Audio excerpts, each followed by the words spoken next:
What if I told you that Poseidon never wanted to be the god of the sea? That his trident is just a fisherman's tool? And that all his monsters are revenge for being driven out of his own kingdom? Forget everything you knew about the Lord of the Seas. Today you'll learn the truth about the most tragic god of Olympus. Prepare to see Poseidon as he was feared and respected, a ruler not simply of water, but of a world of mysteries, fears, and great secrets. Ahead are stories of his wrath, his sea palace, his retinue of monsters, and the power he gave life to. Welcome to the world of the greatest sea legends, where Poseidon is not just a king, but the keeper of deep secrets and horrors of the ocean depths. It seems obvious to you that Poseidon was signed up as god of the seas from birth? That the trident and power over the waves were destined for him from the very beginning of time? In reality, ancient myths tell a far more complex and gripping story. Poseidon's power over the ocean is not a divine birthright, but an acquired kingdom that came to him in the course of the great division of the world after the victory over the Titans. But there's something even more surprising. Modern archaeologists and scholars of antiquity have discovered traces of ancient cults that indicate that originally Poseidon was god of a completely different element. He did not rule the seas and did not raise waves. His domains were located on land. He was a deity of wild nature, fertility, fresh springs, and underground waters. Imagine this: before Greek tribes came to the shores of the Mediterranean, on these lands flourished the ancient Minoan civilization on the island of Crete. The Minoans had their own pantheon of gods, and among them they venerated a mighty deity of earth and underground waters. When the Greek Achaeans conquered these territories, they didn't simply destroy the local religion, they adapted it, integrated it into their belief system. Poseidon, as scholars believe, was one of such appropriated gods. His name itself hints at this connection with earth. Linguists suggest that the most ancient form of the name Poseidon may come from a pre-Greek root meaning husband of earth or master of earth. This explains his persistent connection with animals that embody earthly power, bulls and horses. It's no accident that one of Poseidon's most ancient epithets is Hippios, equestrian. Legends say that he created the first horse by striking the earth with his trident. The horse in antiquity was not just a means of transportation, it was a symbol of unbridled wild force, fertility, and royal power. And now think about it: why is a god of the sea so obsessed with horses? Why are his sacred animals land creatures? Why is his second great epithet Enesigeos, earthshaker, and the ancient Greeks considered him responsible for earthquakes? All these are fragments of his past life, when Poseidon ruled not waves, but solid ground. The story of Poseidon's great migration from the earthly kingdom to the maritime one occurred after the legendary Titanomachy, the 10-year war between the young Olympian gods led by Zeus and the old generation of Titans led by Cronus. After the Titans were defeated and imprisoned in Tartarus, three victorious brothers, Zeus, Poseidon, and Hades, faced the question, how to divide the conquered world. According to the most widespread version of the myth, they drew lots. Zeus got the sky and the right of supreme power over all gods and humans. Hades got the grim underworld realm of the dead. And Poseidon? Poseidon got the sea. At first glance, a worthy prize, domains no smaller than his brothers. But if you look deeper, this was a real upheaval in his fate. The god of earth was sent to the kingdom of an eternally changing, unstable water element. And here begins the most interesting part. Poseidon didn't simply move to a new home, he found himself in an alien, wild, and dangerous world that was already inhabited by ancient monsters born of primordial chaos and titans. The sea was not empty and submissive.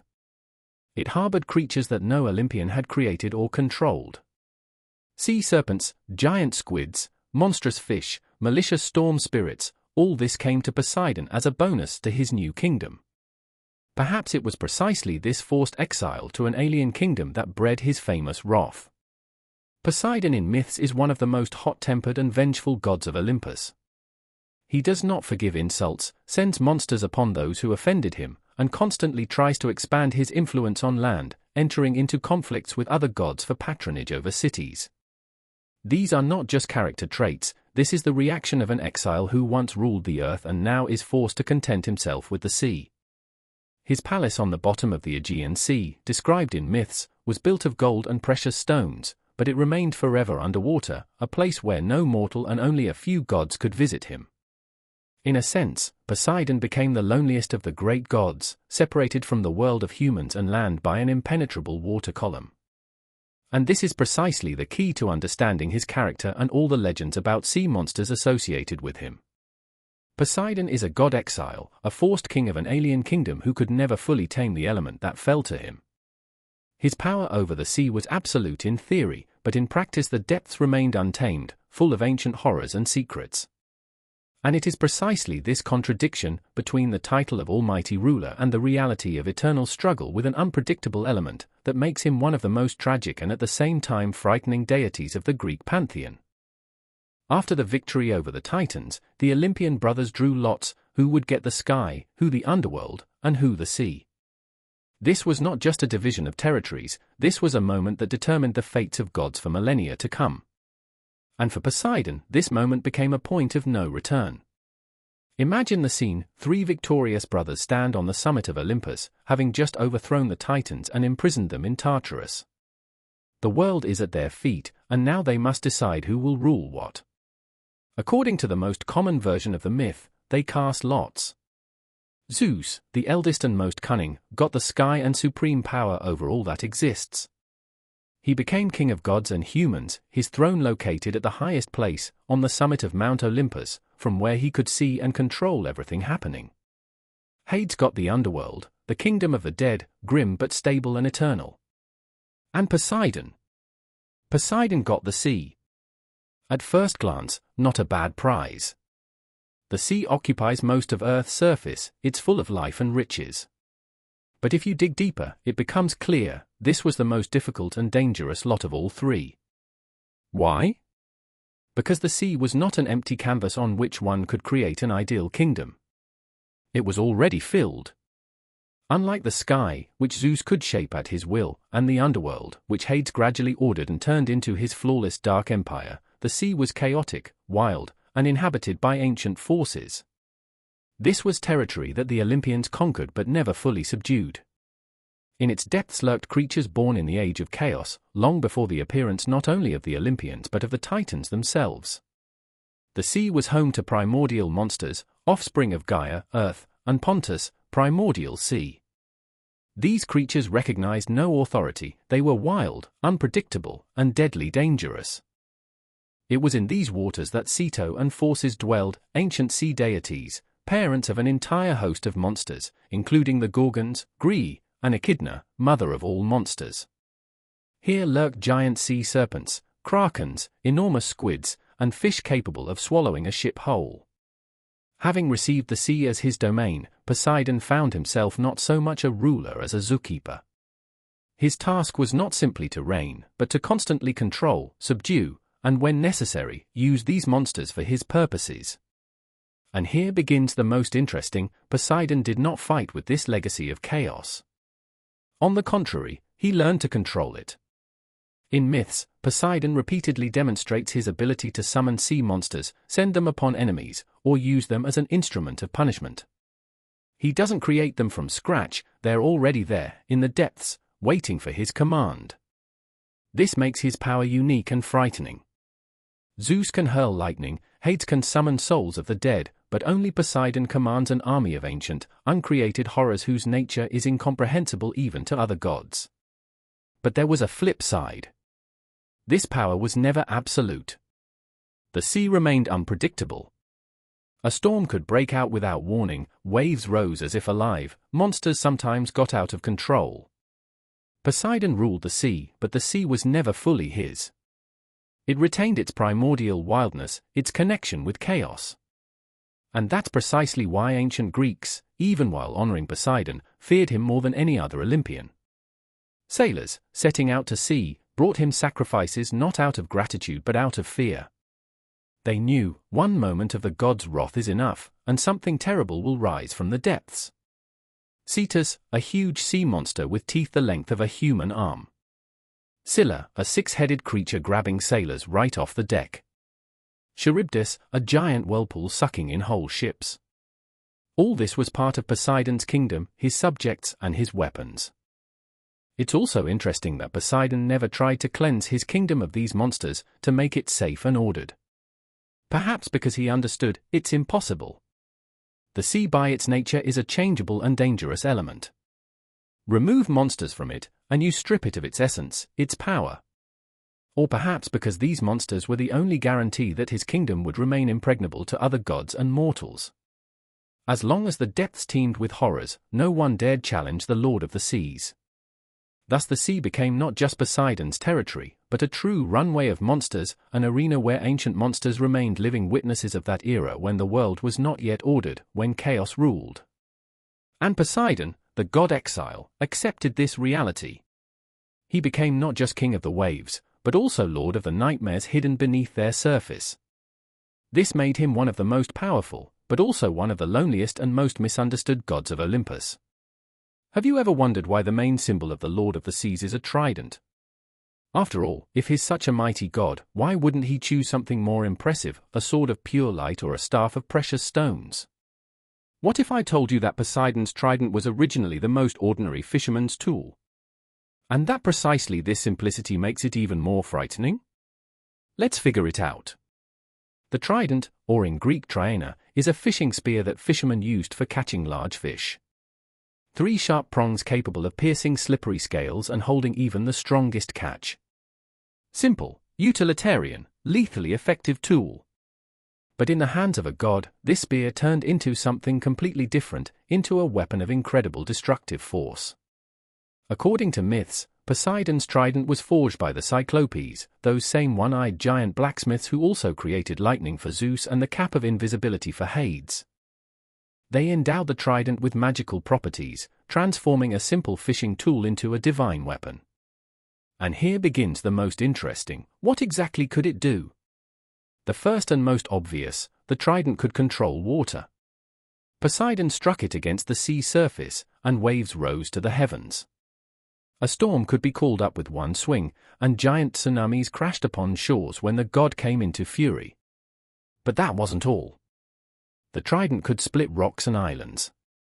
There exists a myth that it was with a blow of the trident that Poseidon split the island of Kos, burying the giant polyboats under debris during the Gigantomachy, the war of gods against giants. But the most frightening ability of the trident is its power over Earth. Yes, you heard right. Poseidon, god of the sea, could cause earthquakes with his trident. Greeks called him Enisigaios, earthshaker. When he struck the trident against the ocean floor or thrust it into the ground, the soil began to tremble and crack. Cities collapsed, mountains crumbled, the earth seemed to become liquid under his wrath. Think about it for a second, the god of the sea controls earthquakes. Isn't that strange?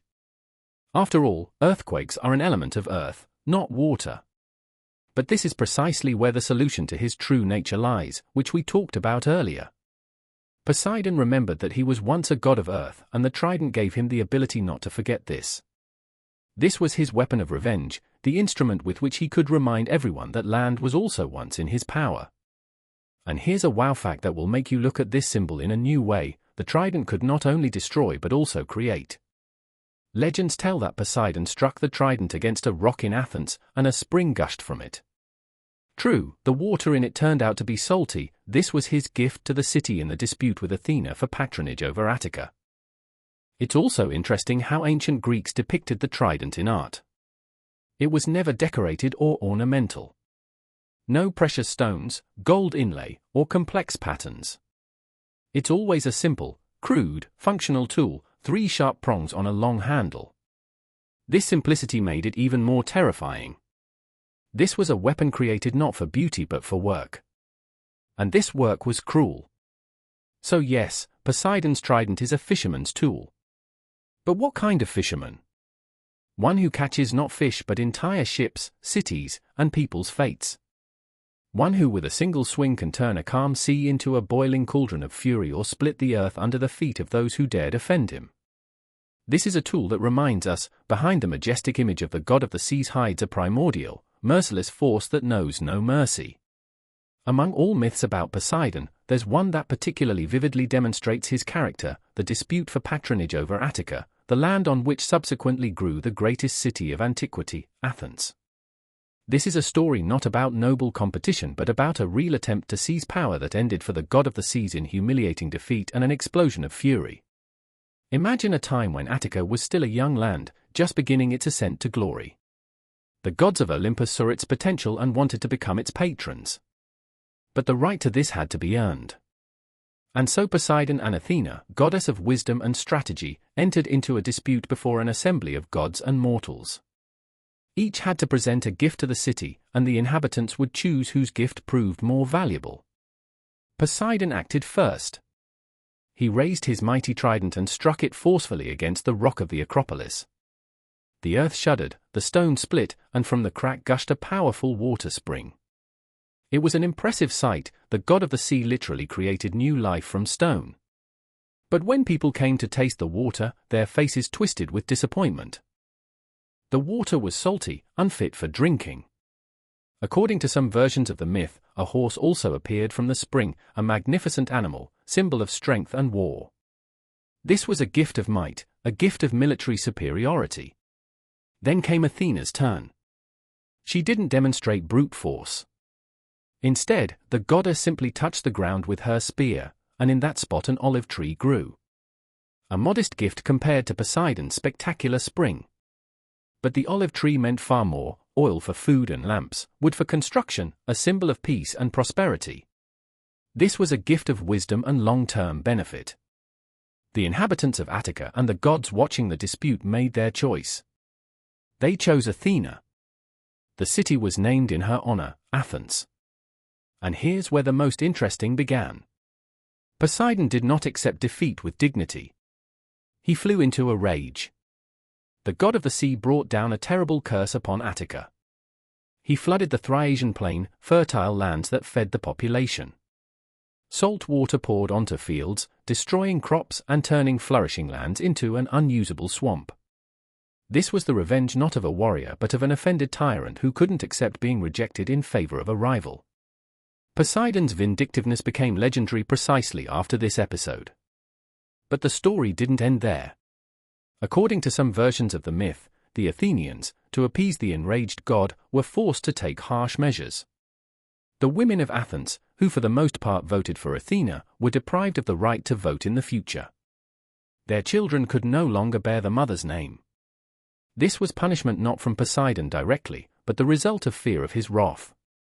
This myth demonstrates a key trait of Poseidon's character: his inability to lose with dignity. He was a god of colossal strength, but this strength was not always directed wisely. Athena defeated him not with might but with wisdom. She offered what was more needed by people, what would bring benefit to generations. Poseidon offered strength, war, and spectacle, all that impresses but doesn't feed or warm. It's also interesting and symbolic that the conflict between these two gods reflects a deeper confrontation in Greek culture between unbridled elemental power and rational civilization. Poseidon embodied wild, unpredictable nature, which can be both generous and merciless. Athena was the embodiment of human reason, strategy, order. And the Athenians' choice in favor of Athena was a choice in favor of civilization over chaos. But Poseidon never forgot this humiliation.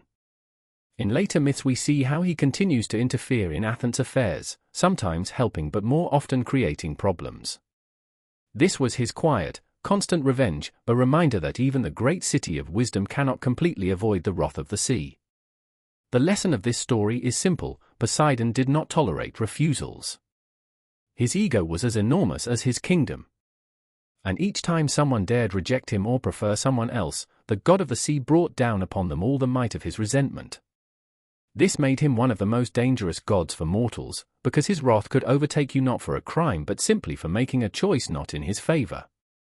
Here begins one of the strangest and most mysterious features of Poseidon: his almost maniacal connection with horses. Think about it: he's a god of the sea, lord of ocean depths, master of waves and storms.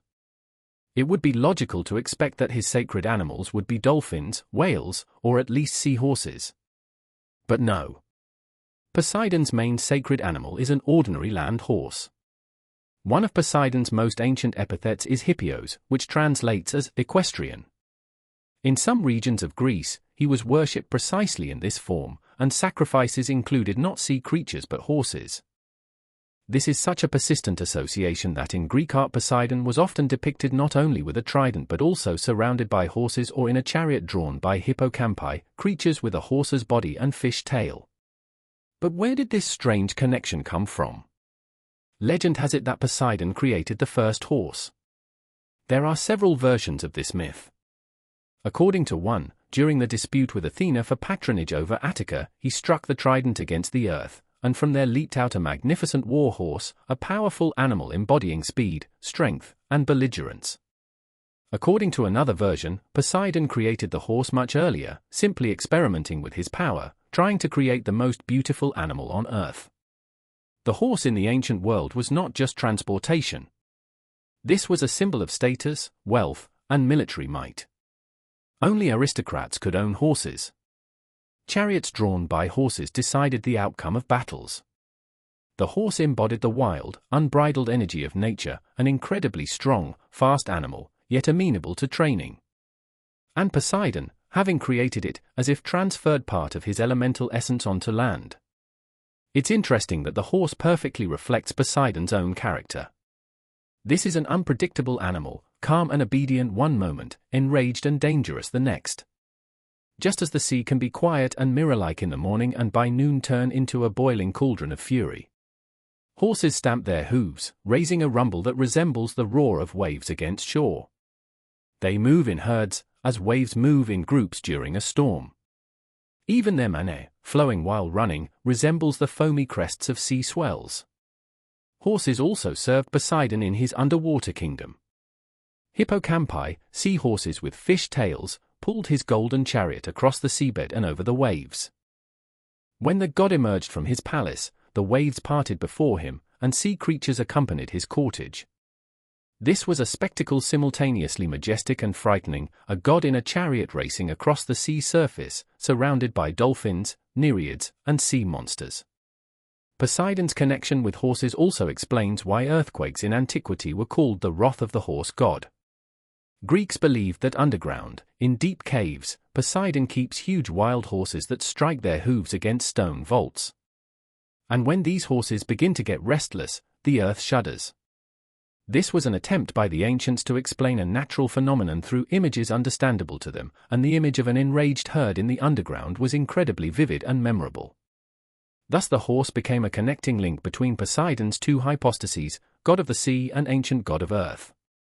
This animal simultaneously belonged to land and water, like the god himself, torn between past and present, between who he was and who he became. The horse is a memory of his earthly roots, a reminder that under the water crown hides one who once ruled solid ground and has not forgotten this. Every great god must have a consort, and Poseidon is no exception. But the story of his marriage to Amphitrite is not a love tale. This is a story of how a sea nymph tried to avoid the fate of becoming wife to the most unpredictable Olympian, and what came of it. Amphitrite was one of the Nereids, sea nymphs, daughters of the ancient sea god Nereus. She was beautiful, graceful, and absolutely unwilling to have anything to do with Poseidon. When the god of the sea saw her dancing with her sisters on the island of Naxos, he instantly decided to make her his wife. But Amphitrite knew of his reputation, of hot temper, of endless affairs, of how he spawned monsters. She refused him and fled. Amphitrite hid at the edge of the world, in the realm of Atlas, hoping Poseidon wouldn't find her there. But the god of the sea was unaccustomed to refusals. He sent his messengers to all ends of the ocean to search for the fugitive.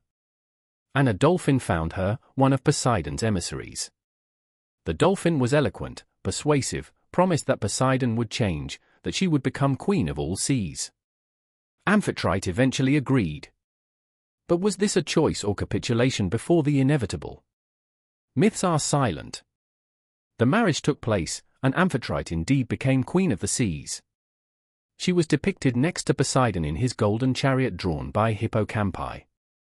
She wore a crown of sea crabs or pearls, held a scepter, and looked majestic. But beneath the surface of this splendor lay bitter truth. Poseidon continued his affairs as if there were no marriage. The list of his love affairs and illegitimate children is enormous. Nymphs, mortal women, even goddesses, no one was safe from his attention. And each time Amphitrite learned of another infidelity, her anger was terrible. She couldn't punish Poseidon himself, he was too powerful. But she could take revenge on his lovers. And what about Poseidon? He continued to live his life. In his underwater palace, built of gold and decorated with pearls and corals, a cold atmosphere reigned. This was not a family but a dynasty. Poseidon and Amphitrite sat on thrones side by side, ruled together, but between them stretched an abyss of silent resentment and suppressed anger. And now let's talk about the darkest and most gripping side of Poseidon, his children. If Zeus is known for siring an entire pantheon of heroes and demigods like Heracles and Perseus, Poseidon had a completely different approach to procreation. His offspring is a gallery of creatures that became the embodiment of ancient Greek nightmares. His children didn't build cities and didn't save princesses.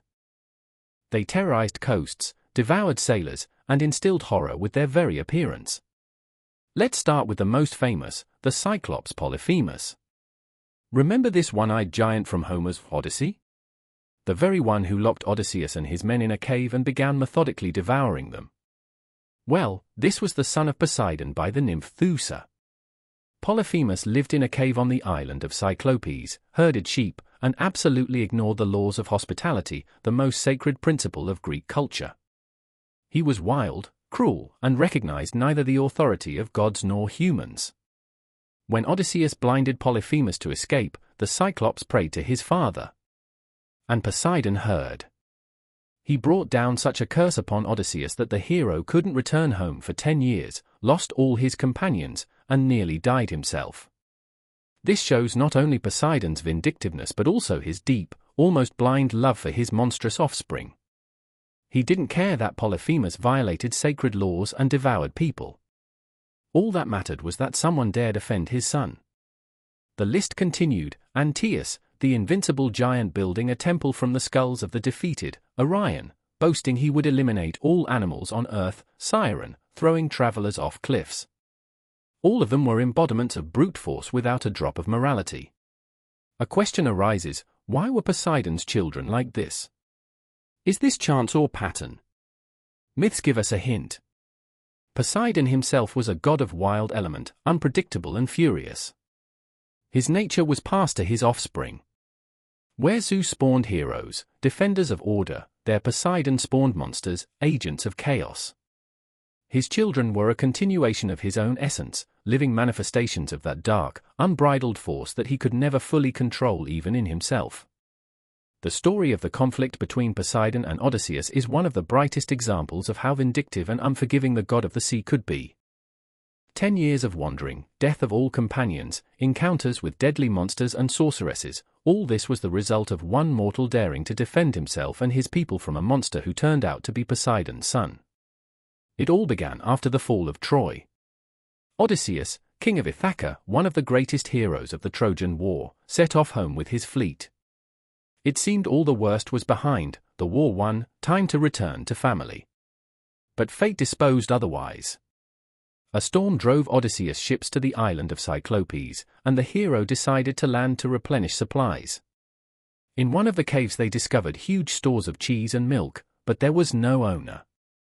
Odysseus wanted to take provisions and leave, but his men insisted on waiting for the owner and asking him for gifts, as the laws of hospitality required. This was a fatal mistake. When the cave's owner returned, it turned out to be Polyphemus, a gigantic Cyclops, son of Poseidon. Polyphemus recognized no laws. He blocked the cave entrance with an enormous boulder that 20 men couldn't move, and began methodically devouring Odysseus' companions. Each evening he ate 2 men, ignoring their pleas. Odysseus understood, if he simply kills the Cyclops, they'll all perish, trapped in the cave. Cunning was needed. The hero got Polyphemus drunk with strong wine, and when he, intoxicated, asked his name, Odysseus replied, "Nobody." Then, when the Cyclops fell asleep, Odysseus and his men heated a huge stake in the fire and drove it into the giant's only eye. Polyphemus roared with pain so loudly that other Cyclopes from the island came running. "Who wounded you?" they shouted. "Nobody," howled the blinded Polyphemus in agony. The Cyclopes decided he was just raving and dispersed. In the morning, Odysseus and his remaining men escaped from the cave by tying themselves to the bellies of sheep that the blind Cyclops released to pasture. When they were already sailing away from shore, Odysseus couldn't restrain himself and shouted his real name, boasting of his cunning. This was the second fatal mistake. And Poseidon heard. From that moment, the god of the sea turned Odysseus' return into an endless nightmare. Every time the hero approached home, Poseidon sent a new storm upon him, throwing ships into unknown waters. He didn't kill Odysseus, that would be too quick and merciful. Instead, he stretched out his suffering for 10 long years. Odysseus lost all his ships. His men perished one by one, some were eaten by monsters like Scylla, others drowned during storms, still others were turned into pigs by the sorceress Circe. The hero spent years captive to the nymph Calypso on a distant island, having no ability to leave it. And all this time Poseidon watched, enjoying his revenge. Even when other gods, especially Athena, Odysseus' protector, asked Zeus to intervene, Poseidon did not soften. Zeus ordered Calypso to release the hero, and Odysseus built a raft and set off. But Poseidon saw this and flew into rage. He raised such a storm that the raft flew to pieces, and Odysseus nearly drowned. Only the intervention of the sea goddess Leucothea, who gave him a magic veil, saved the hero. Eventually Odysseus reached the island of the Phaeacians, where he was received with honors and delivered to Ithaca by ship. But even here Poseidon didn't stop. He turned the Phaeacian ship into a stone rock right at the entrance to their harbor, punishing them for daring to help his enemy. This story shows Poseidon's darkest side, his pettiness and cruelty. Odysseus was not a villain. He didn't insult the god, didn't plunder his temple. He simply defended himself and his men from a monster that was devouring them one by one. But for Poseidon this didn't matter. His son was offended, and that was enough to doom a mortal to years of suffering. What makes this revenge especially unjust is that Polyphemus himself violated the sacred laws of hospitality that were the foundation of Greek civilization. Anyone who entered your home in peace had to be received with honor and protection. But Polyphemus locked up his guests and began eating them. But Poseidon didn't care about this. For him, blood was more important than justice. And here's what's striking, Poseidon was willing to spend years of his divine time tracking one mortal to take revenge on him again and again. This was not an act of justice. This was a personal vendetta taken to absurdity. This shows that even the great god of the sea could be petty, vindictive, and incapable of forgiveness. And now let's talk about one of the most mysterious and controversial stories connected with Poseidon, about Atlantis. The legendary island state that, according to Plato, was created by the god of the sea himself and then disappeared into the depths in one night. This is a story of how Poseidon created a civilization, and possibly destroyed it himself. Plato in his dialogues Timaeus and Critias describes Atlantis as a mighty island state located beyond the Pillars of Heracles, modern Gibraltar. According to the philosopher, the island was Poseidon's gift. The god fell in love with a mortal girl named Cleito, who lived on a hill in the middle of the island. To protect her, Poseidon turned the hill into an impregnable fortress, surrounding it with concentric rings of water and land. From the union of Poseidon and Cleito were born 5 pairs of twins, 10 sons. The eldest, Atlas, became the first king of Atlantis, and the island was named in his honor. Poseidon divided the island among his sons, creating a dynasty of demigod rulers. This was his attempt to build an ideal civilization under his patronage, a kingdom where his blood would rule forever. And for many generations Atlantis prospered. Plato describes it as a marvel of architecture and engineering thought. The city was built around the central hill, where stood the magnificent temple of Poseidon, decorated with gold, silver, and orichalcum, a mysterious metal found nowhere else. Inside the temple stood a gigantic statue of the god driving a chariot with 6 winged horses, and around him, 100 nereids riding dolphins. The Atlanteans built a system of canals and bridges connecting the rings of water and land. They had a powerful fleet, an invincible army, and riches other peoples could only dream of. They controlled huge territories, from Libya to Egypt, from Europe to Tyrrhenia. It seemed nothing could stop their ascent. But here begins the most interesting. Plato writes that with each generation, the divine blood in Atlantis rulers was diluted with mortal. And the weaker the connection with Poseidon became, the more the Atlanteans wallowed in pride, greed, and desire for conquest. They stopped honoring the gods properly. Their nobility was replaced by avarice, and wisdom by arrogance. When the Atlanteans attempted to conquer Athens and other lands of the Mediterranean, the gods gathered in council.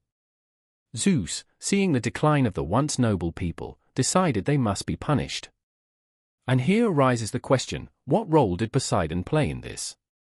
Plato doesn't describe the destruction of Atlantis in detail, breaking off the narrative at the most interesting place. He only mentions that in one terrible day and one night the island was swallowed by the sea as a result of earthquakes and floods. But given that Poseidon was the god of earthquakes and master of waters, it's logical to assume that he carried out the sentence.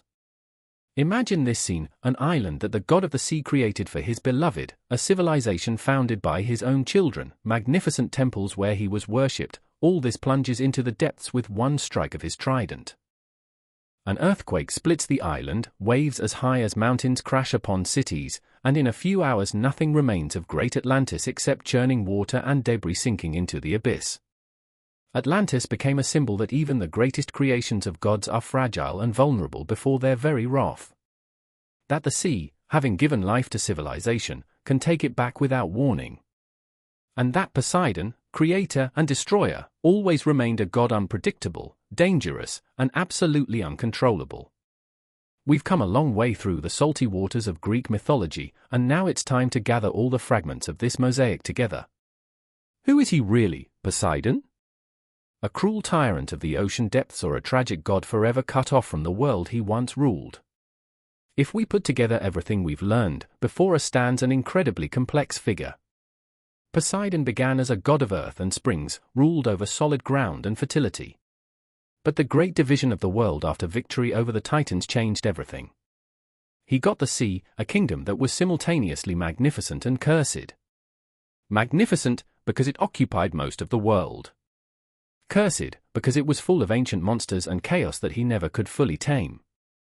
But here's the paradox, despite all this fury, vindictiveness, and cruelty, Poseidon remains one of the most human figures in the Greek pantheon. His anger is understandable, it's the anger of one who feels undervalued, rejected, second after a more successful brother. Zeus sits on Olympus surrounded by other gods, his temples are the most magnificent, his power unquestionable. Hades rules the world of the dead with cold efficiency, no one bothers him. And Poseidon? He's alone in his underwater palace, surrounded by water that separates him from the world of the living. So who is he? The Dark Lord of salty waters? Undoubtedly. Creator of monsters? Yes. Vindictive tyrant? Also yes. But also he's a tragic figure, a god exile, forever stuck between two worlds to neither of which he can fully belong. And what do you think? Is Poseidon a victim of an unjust division of the world or the architect of his own misfortunes? Maybe you have favorite stories about him or other sea deities. Share your thoughts in the comments, I'm very interested to know your opinion. If you enjoyed this dive into the dark waters of Greek mythology, don't forget to like and subscribe to the channel. Ahead are many more gripping stories about sea monsters, ancient gods, and mysteries hidden in the depths. Thank you for being with us, and see you soon.